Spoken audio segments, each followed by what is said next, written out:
Well, you went to the convent in Tsingtao. Yeah, So, but you were already going to the school in Tsingtao, weren't you? Oh, you were going to a school with the nuns right there in Sinan? No, no, I didn't have the nuns in Sinan. I So, was going to a missionary school. oh, so you went to the missionary school when you were in Sinan? Yeah, Oh, American okay. missionary. Oh, so that was until what, 5th, 6th grade or something like that? No, it must have been, I think it must have been 7th grade. 7th grade. 7th grade, you would have been about 12. So how many years did you go to the convent school? Oh, it must have been. I was in the convent school until. Right, but do you remember it was 2, 3 years or? Well, in the convent school, it had been 2, 3 years. So Yeah. I was 15 to go to 9th grade. Oh, so you were a little older, okay. You would only be 14 to go to 9th grade normally, but... Or maybe it was 14. Okay. But you went to Tsingtao for 2, 3 years. See, I was class of 32. 31. 31. High school. So 31. You would only have been 17. So I had a birthday December before 31. Right. So I was 16 or 17. Well, yeah, but you would have been a senior. You would have been 17. Senior. You were 4 years at Shanghai School. 4 years in the high school. Yeah. It was in my senior year that I had to leave. I didn't get my diploma that way. Okay, but so you would have been 31. Would have been 17. So you would have still been 16. Yeah. Yeah, because I left in December. So, yeah, well, in December you had just turned 16. Yeah. You had just turned 16, and I would have gotten my diploma in May of 30. So you would have started, if you started 3 years before that in Shanghai, because that was 12th grade, 11, 10, 9, so you would have only been 13 when you went to Shanghai. So, and if you were in Tsingtao for 2 or 3 years, then you really were only like 10 years old when you went to the court of the warlord. Yeah. Wow, okay. Now you got it right. Yeah. Yeah. So we figured it out. So, and you told me stories about eating at the convent. Was that you or was that Lucille that wouldn't eat at the convent? Eating at the convent, I had special dispensation. Oh, yeah? Not to eat spinach and not to eat oatmeal. Uh-huh.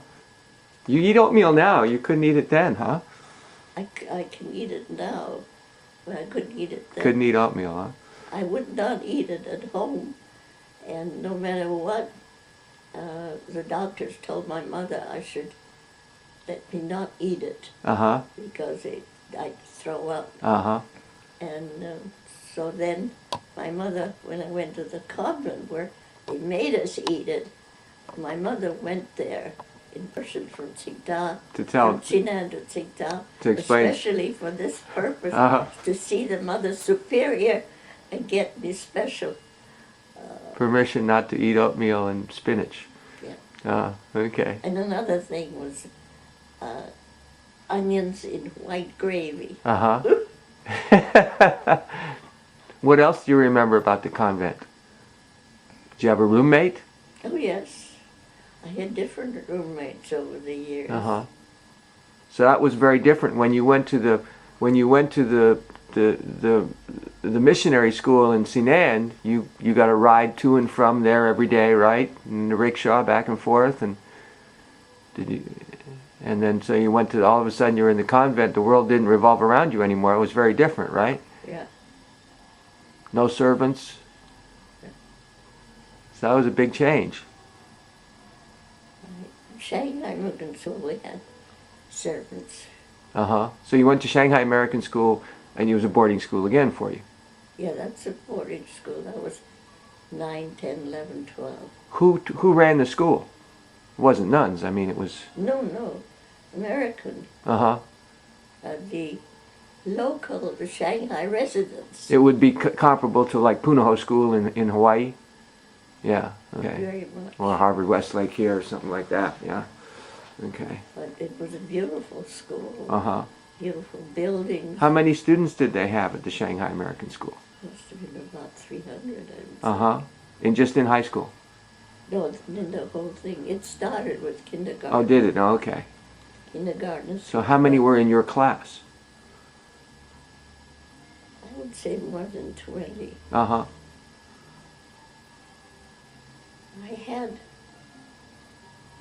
I just shredded everything last week. I could have. Well, if I was class of 31, I went there in 28, 29. 30. No, 31, 30, 20, 27. Fall of 27. Yeah. 7, 28, 29. December 30th. Well, you would have just been 13. Yeah. I was ahead. Uh-huh. See, because I had all this extra tuition at home, like Tutorage. tutors, Yeah. like algebra and geography. I already had Uh-huh. far beyond what they gave Uh-huh. in the American school in the higher grades. So when you were in Sinan, you would go to school at the missionary school in the morning, you'd come home, and then you'd have the Russian school. Yeah. Did you get to play at all? Did you? Not very much.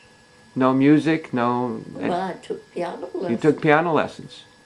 Yeah, I started piano lessons when I was 7 years old. And how many years did you take the piano? So I've never seen you play the piano. I can't anymore. No, but did you take like 5 years of lessons there right through while you were... I started piano lessons with a private teacher that used to come to the house Uh-huh. when I was 7 years old. Yeah. And I had her for several years. And then I had a man teacher for the next few years. When I got to Shanghai American School, I took piano lessons. Oh, did you again? Oh, okay. During my freshman and sophomore year. And I think at the end of my sophomore year, I told my parents I didn't want to take it anymore. You didn't like the piano? I didn't like the teacher. I didn't have, you know, you're loaded with homework. Uh-huh. Yeah, I just didn't Yeah, have time. the time. Were you any good? Well, I felt that I was not good. Uh-huh. Because I said, well, I'm not going to be anything special. So I want to drop it. Uh-huh. So my mother said, So, okay. so at the Shanghai American School, then what did you study there? Well, the usual. Which was? Do you remember? History? History, geography, chemistry. Uh-huh. We had a regular chemistry lab there. Yeah. Physics? Physics. Yeah. Mathematics? Mathematics, definitely. Yeah. And of course, I took languages. I first took German, I think. I decided I had enough French. Yeah, so you took I German. took German. But I didn't do it as well, except I had a German boyfriend. Uh-huh. And I was among German community constantly because I was attending all the parties that German... You were at the high school. Yeah. So you had it, how long did you have a German boyfriend when you were in high school? But not in high school. This is after? After school, when I left school, when I went home, when I moved to Tsingtao, is when I started. Now you were supposed to graduate in 1931, but your father died. When did he die? December 30th, 1930. So you didn't get to finish the last semester. Well, I would have finished, except a couple of months. That you weren't there because you came home. I came home in December. So did you go home, was that home to Tsingtao or home to Sinan? Home to Tsingtao. I went to Tsingtao first, Uh-huh. and then to Sinan. Sinan. And then, but now you told me the story that when your father died, your mother lost everything, was swindled in the business by his partner. Yeah. He was delirious on the, what did he die of? Cancer of the liver. Uh-huh. And so he was delirious in the hospital and his partner got him to sign everything away or something? I don't know exactly. No. Uh-huh. All I know is that he died at home, not in the hospital. Uh-huh. And I was the only one with him. My mother couldn't take it. She went out the room. And I was there with him to the last. That had to be tough. And then what happened to the business and all the... Well, see, he had a partner who was, he had the agents, what do you call it? A branch Uh-huh. in Tsingtao. Right. Which this man was running under my father. Oh, you remember his name? Yes, Henry Steinberg. Steinberg, okay. And he and his wife, I used to, when I was in the convent in Tsingtao, they occasionally took me out of the convent to their house Uh-huh. for a Sunday. I remember thinking in like when I was in New York in mid-70s that I met somebody from Hong Kong who might have been their son, Chip Steinberg. No, they had a Robert and a Mark. Uh-huh. Maybe a grandson. Chip is not. No. It would have been a grandson, you know? There were many Steinbergs. Uh-huh. An awful lot of Steinbergs in that time. Uh-huh. No relation to each other. They were German or they American or? American. Uh-huh. And his first name was what? Robert? Whose name? Steinberg. Oh, Henry. Henry Steinberg, okay. I have to look him up. He was the one that absconded. Mm-hmm.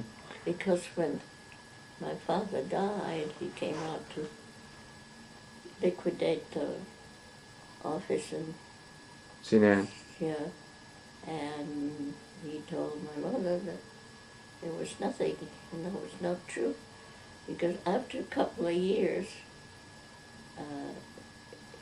it was obvious that he had taken, because he bought a house, Uh-huh. then he bought furniture from the States to Tsingtao, shipped Right. a brand new, beautiful furniture for each room. So I knew then that things weren't what they said. Mm-hmm. What he had said. Because there had to, I mean, with all those businesses, there had to be something left. But then you were left. Your mother then was left. She moved to Tsingtao. And tell me what happened then.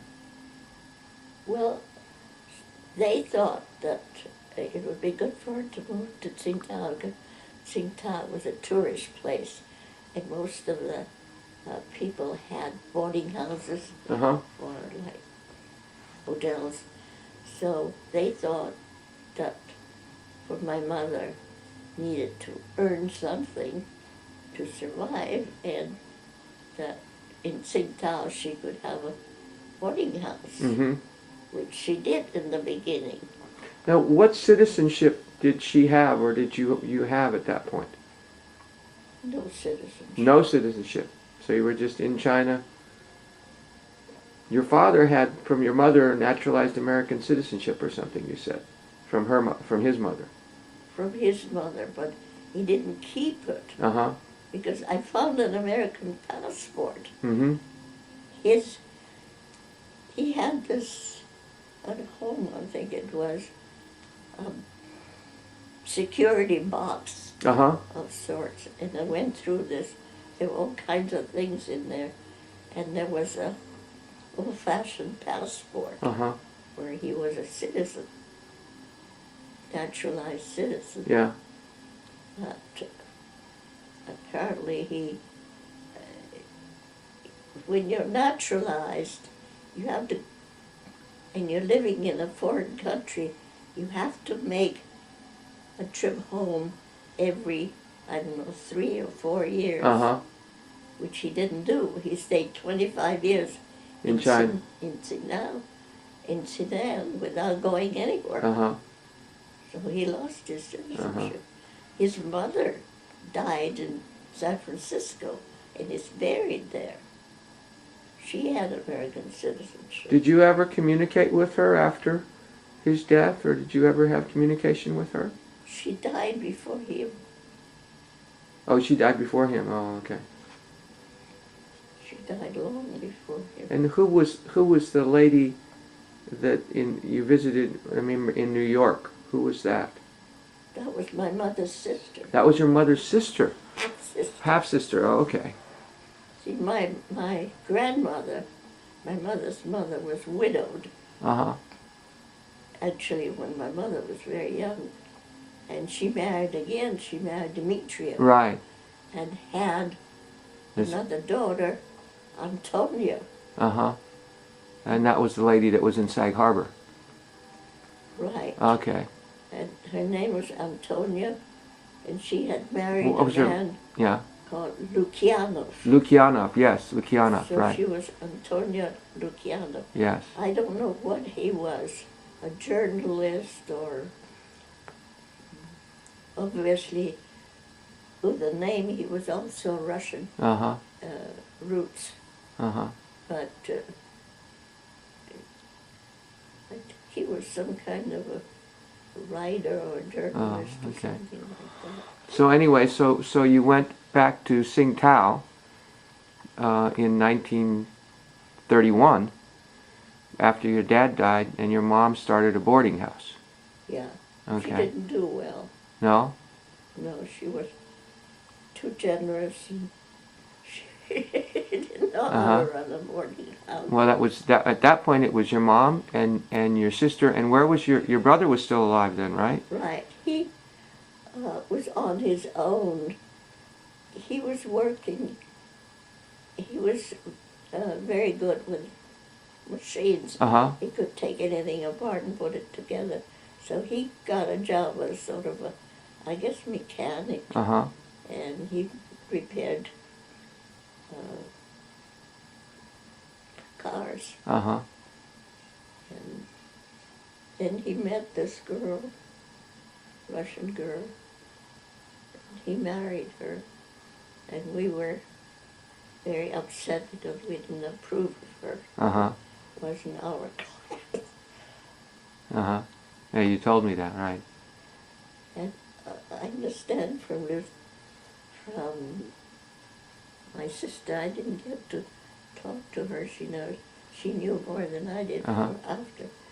And he divorced this girl afterwards. Didn't work out.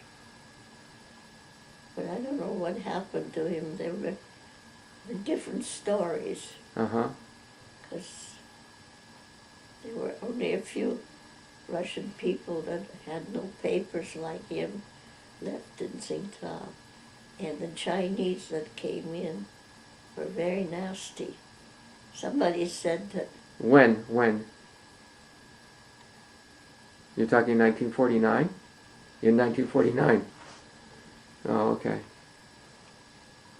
And somebody, because you don't know, rumors get all kinds. But you lost track of him completely from when to when? He and I were not good friends over the years because I got very upset with him way back when, and I said I would have nothing to do with him. He squandered. When he got to college age, they sent him to Harbin to get the higher education. Yeah. And of course, every month they send him money, very generous money. And he would go through it. And what he did mostly, I was told afterwards, that he bought flowers for girls, kind of gifts. I mean, he wasn't studying. Right. So I said I had nothing to do with him. And he came back when I came back from school, and he worked for an American company who had cars for sale. Uh-huh. And so he was in charge of the mechanics. Mechanics, repairing cars. So there you were in And then when the Navy occupied Tsingtao, right. He got a job with the You're Navy. talking in the late 30s. Yeah. He got a job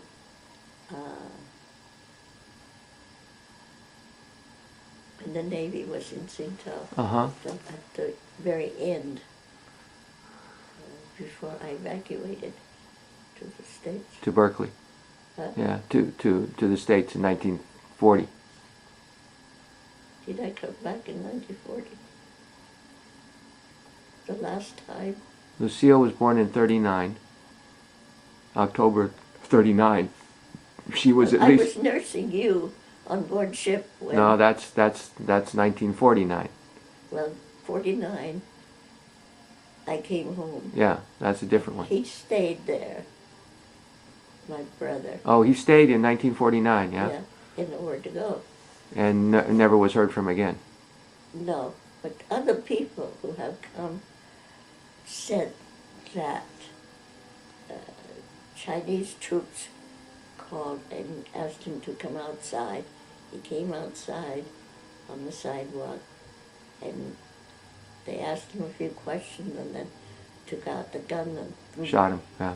right there.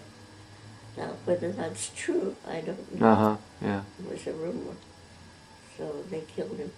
He had this wife, supposedly, Val told me that they had divorced, but I didn't know that. Uh-huh. So when you went back to Tsingtao and your mom started the boarding house, you went to Secretarial school, I know. Did you do that right away? Right. In Tsingtao? In Tsingtao. How long was the Secretarial school? I don't think it was long. That was very quick. Maybe. You already knew how to type? I already knew how to type. And you had to learn shorthand? I took the typing, and so shorthand was very quick to learn. Yeah? Well, I know you got very fast with that. Yeah. And I got a job with the Interior Department. Interior Department of... United States. In China? No, we're talking in 1932. 1932, when you were still in China, in Tsingtao. Oh, I got a job, when I got ready, I got a job with the IRS, International Recreation Company, which ran race courses. In Tsingtao? In Tsingtao. Uh-huh. And I was with them for a couple of years, and they were in it was called the Adams Building. Uh-huh. And we were on the 6th floor, and then on the 7th floor was Texaco. Uh-huh. And Mr. Keefe of Texaco was very friendly with the man I was working for. And he used to be... What was his name? Henry Zimmerman. Uh-huh. And he would come down and so on. And so he needed... Mr. Keefe was the Texaco man, and he had a man secretary. Uh-huh. It was a pain in the neck for him, and he could never... It was terrible with the files, and was just disoriented, and he was terribly impatient. And he asked my boss, he says, he's going to ask me to come work for him. Uh-huh. Would he let me go? And he said, well, no, I don't want to let her go. But he says, if you're going to pay her more, I can't keep her. Uh-huh. So anyway, it was arranged that I would go work for him. Okay. And I did. We're going to stop right there. That's an hour. That's enough. That's good.